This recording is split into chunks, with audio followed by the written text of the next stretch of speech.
I am someone who likes a delay when the game is something I care about very much.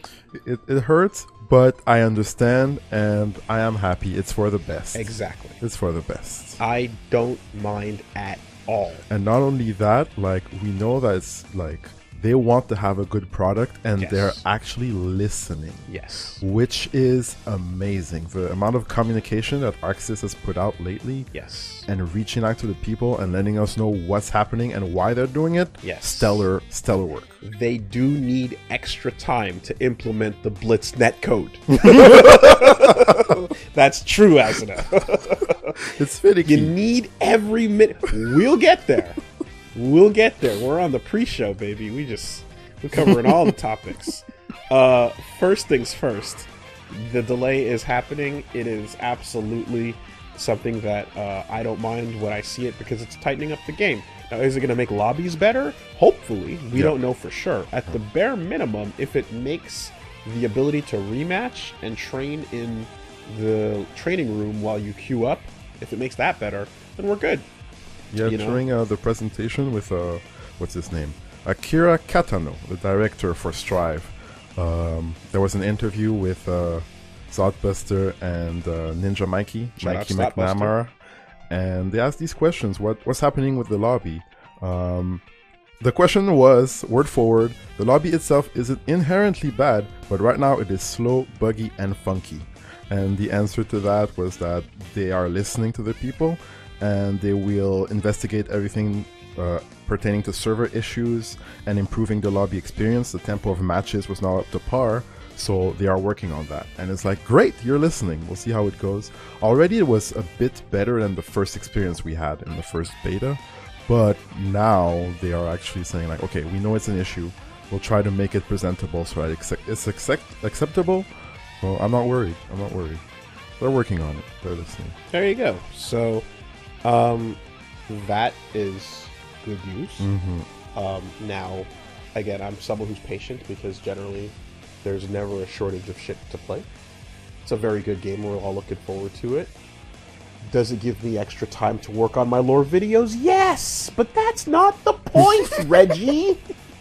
The point is that we're getting a better product in the end. For the greater good. And that is what matters. Thank you. So I'm very, very okay with the delay. No problems there. Looking forward to it. Also, a question that I found interesting was when they were asking about the netcode, because we know that the Strive netcode was an in-house answer, right? And they said that they were listening. Worked with Xenac, though. Huh? They worked with Xenac. Yeah, Xenac. They were listening, and they might be investigating how it would be possible to apply this kind of netcode to other titles. Now, we're not sure if it's for future titles. People are saying maybe past titles. So, I'm not sure how it's going to work with DBFZ, because that's in part with Namco. It's the first thing that everyone's brain goes to when it comes to updating old games with better netcode. If they go do this, the first thing has to be Dragon Ball, because it's the newest game that's suffering the most. I would say now Grand Blue comes after that. Yep. However, that's side game stuff, right? yes, but just based on the way the game plays, Dragon Ball suffers the most. Oh, absolutely. Because of the speed. Yes. There's way many inputs, way more inputs that are frame tight in Dragon Balls. It's not as free. You can't have delay based and be like, oh, I dropped in my combo. Maybe Battle Fantasia might make a return. I'd be down. I mean, the fact that they even ported it to Steam is wild.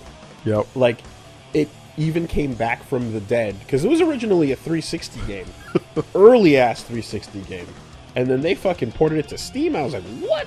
Someone gave a fuck? Yep. So, hey, who knows? It's Anything all that viable. they fix and bring a better netcode with, people will play it for sure. Because these classics, like Persona Ultimax or whatever, people will play it. People are back on that accent core. Back on their bullshit. Still getting support, accent core. So we're going to, let's talk about that, because a couple things got announced, right? Arxis has been, like you said, you took a Q&A this week. And then one of those things they talked about was the new feature in Accent Core plus R, plus rollback, as we've been calling it, you can now save and watch a replay or check out someone else's replay of a match. And during the match replay, you can pause it and take control of one of the two characters. Like, amazing. So brilliant, right? And you literally get to see moments where someone goes, how would you block that? Would this work? Would that work? Yep. And literally you go, yeah, all right, I'm going to just rewind, replay, and then the replay does whatever was happening, and then you try to get out of it. You test answers. Test out answers. Yeah. I was watching Sejam, and he used the feature, and he was playing Soul, and he's like, oh, what should I have done there to punish the whiffed Potemkin Buster? And then he replays it, and he goes back to the same frame, and it starts, oh, maybe this would have worked? No, that doesn't work. Replays it. Oh, I could have jumped S there, and then he does the combo. Can I optimize that at the same spot? And it's one of the most brilliant tools of training that I've seen in fighting games. I remember I sat down with Posh P, Okay. with Andy from the community as well, and like a couple other anime community guys, Okay. and had a big old breakfast and shit. We're just talking about features and things like that. And like I've talked about this a couple times, right? But now we're starting to literally see like proof of concept of what I would call the perfect teaching system. And we touched on it a little bit before, right? So here's the thing, right? To summarize, it's a very long conversation about how the different ways you can approach this is. But if you are playing a match and the match knows, like I said, what's good, what's bad, how to punish things, what your habits are, what you're doing, and so on. We made a joke on the podcast about like the game telling you, hey, you've done a wake-up Shoryuken for the last 50 times you've been knocked down. Just let you know, right? Just letting you know. Joking aside, right? If a game's taking your metrics in and it knows what's up and it knows where these things are and how you're often losing and what's causing it, you can get feedback. And intelligent feedback would be so helpful for people. So, to go into it again a little bit, like I said, you finish a match and then it tells you, like, these are the key moments that like caused you to lose, or these are the key things that you could have taken away from that you should be aware of, And if you didn't, if you already know it, that's cool. But like 1, 2, 3, and don't overwhelm. Just give 3 things that are like a huge game changer for this matchup or for this thing. This move happened and you didn't punish it. It happened twice or 3 times. You could have done this instead, right? And then, would you like to go try that out? Right? Now you have a button, you have a replay, you have the ability to literally just do it. So fucking click the button, jump into the replay, and redo that 10 seconds and try out your answer, which the game is suggesting you do. So then you go, oh, this is what it's suggesting.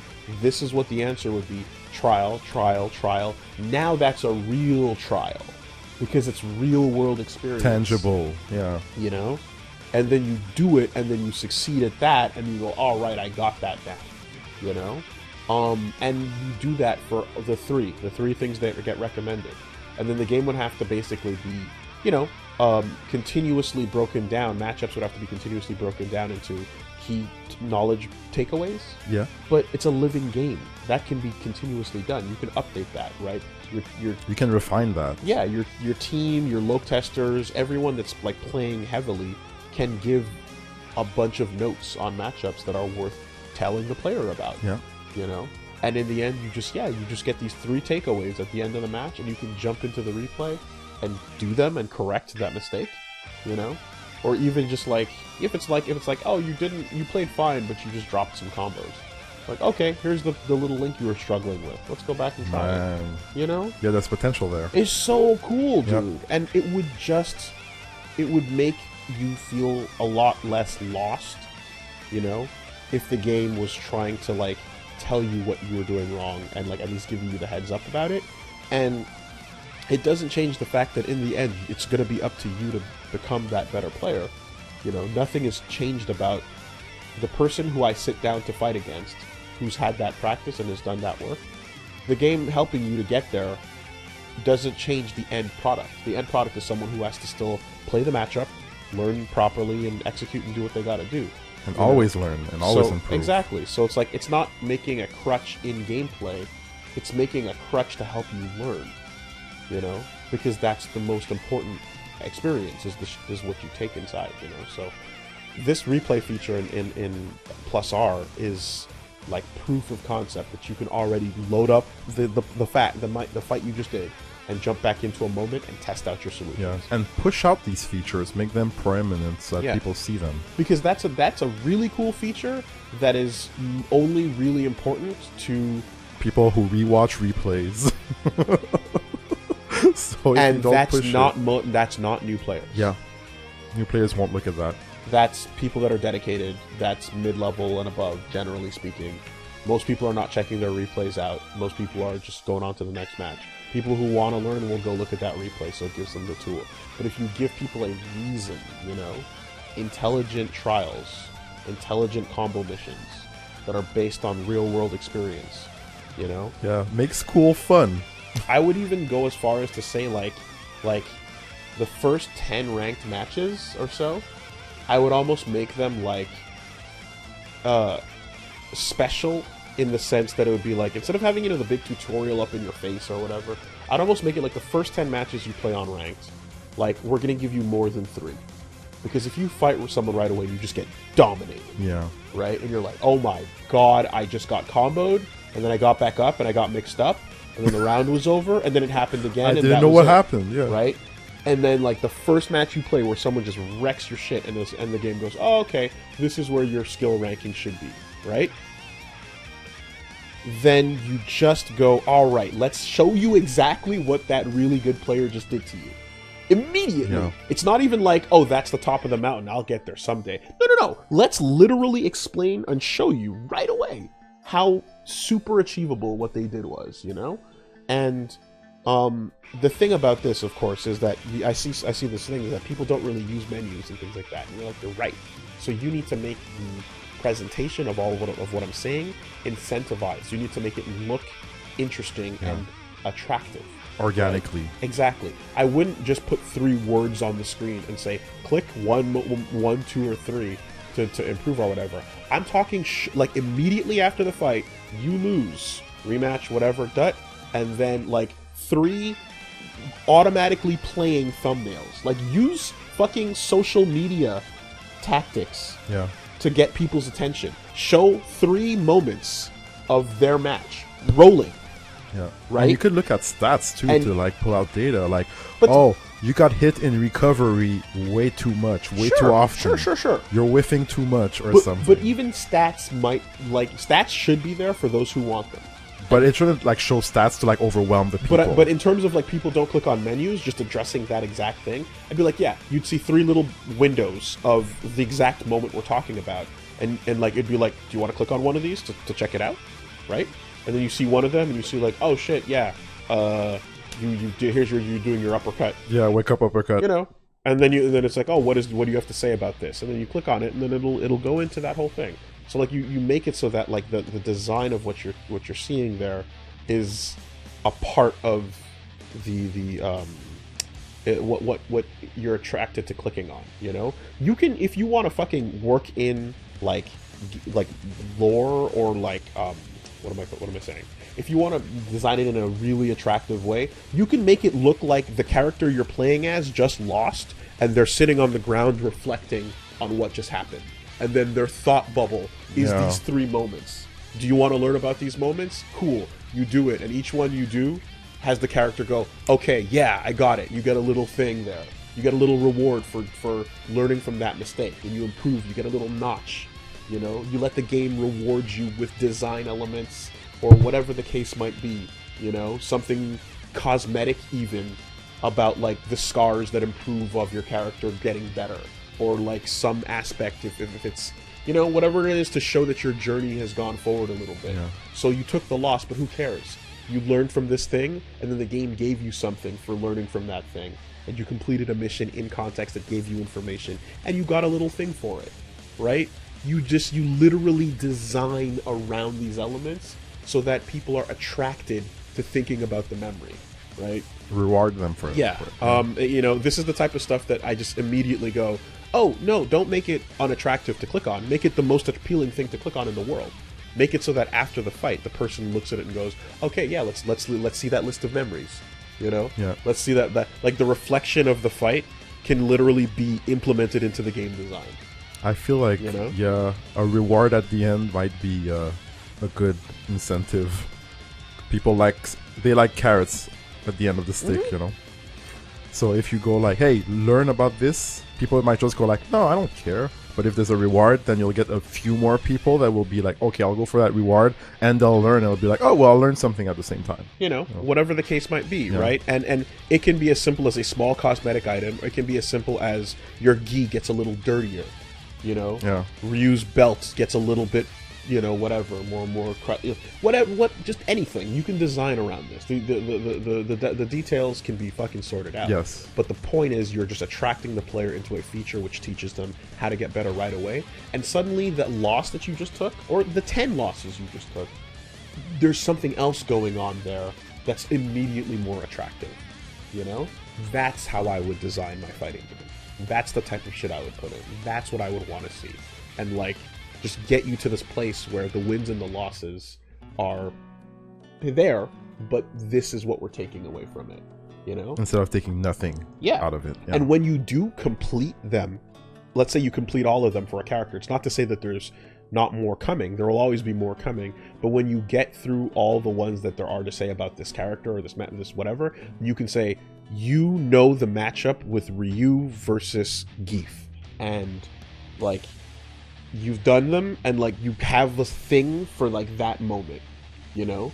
You have a nice little like, I don't know, maybe you could have a like training fight to test you out in a couple of situations, you know? Maybe it'll be like, all right, here's the reflection of me fighting Geef.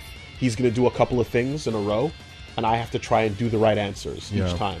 So the trial, and then succeeding at the trial, means you get another cool reward for succeeding at the trial of the thing you've already done homework for, but it wasn't homework. It was a fun little learning lesson, you know? And you're using AI in this context to reward the player with growth and like things that will help them when they're fighting other human beings. But you make the game work around these concepts, offline and online. You know what I mean? I'm throwing this out there like that. That's how I would go about this. It would take a lot of time to develop these types of features. You'd have to dedicate a bunch of your development towards it, but the trade-off would be so fucking worth it. Yeah, and it's good for the future as well. People, and like, it's the type of thing that would, like, you know, if it works out seamlessly, you can definitely look to see shit like that getting copied and emulated in other games, and that's what you want, you know? Anyway, so fucking game jam brain shit aside, you know, because I'm like, that shit's, I mean, I love that. That's super fun to me. I love getting into all that. They talked about Strive. They had a couple of things. They showed off Ino. Yes, Ino and Anjimito have been displayed. It looked pretty cool, actually. Unfortunately, because the new Game Plus Expo was running a little late, they had a shorter amount of time to talk about it, but Zodbuster still walked us through Ino's moves, and she looks pretty good, and Anji also looks pretty good. Ino, she has, just like in other games, when she dashes on the floor, she goes upward. Morgan dash. But in the air, when she dashes, there's no sigil. So I don't know if that was as designed, or she's special. If yeah, like, I don't know, but that looked really cheap because she has high-low mix-ups and she's in the air and she's doing like re-jumps, but there's no sigil. You don't know if she's dashing. Interesting. So yeah, that might be cheap if it stays like that. Anji looks like a solid character. The butterflies. Always. Oh my god. And then he goes in, got hard knockdowns. He has multiple follow-ups off of his specials. Really stylish too. Any fireball in any fighting game that hits you and you block lingers. it and goes lingers and you have to block it again. Genjiro, yo, all of that. It's just It's always good, no matter what. We also got some... There was some Skullgirl announcement, I think. Yeah, Annie's out, according to the Skullgirls players. According to at least Sonic Fox, Killsage, a couple other people posting combo videos. Apparently she's got sauce. Okay. Yeah, I'm sure. She looked pretty cool with the rainbow stuff and the slime. Apparently she's got sauce. Yeah. So you need that sauce. Saw some combo videos, saw some shit. Fun little sprites too, with her little bunny like doing like a kick, and she's like little attacks looking funny, you know. So Skullgirls is happening, right? Yeah, 4 more characters on the way. We'll see what they are when they land. Please go back to that roster and pull out some of those winners. There's so many good winners on that potential character list. Panzerfaust is still looking amazing.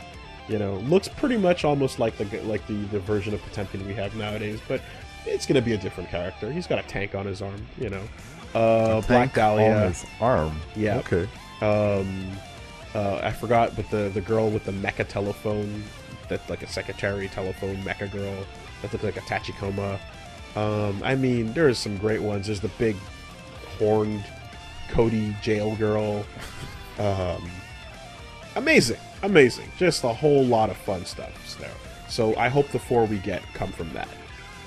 That'd be very nice. Yeah. I also wouldn't mind Andy, who would basically be the anvil boxer that hangs out with Peacock. You know. So we'll see.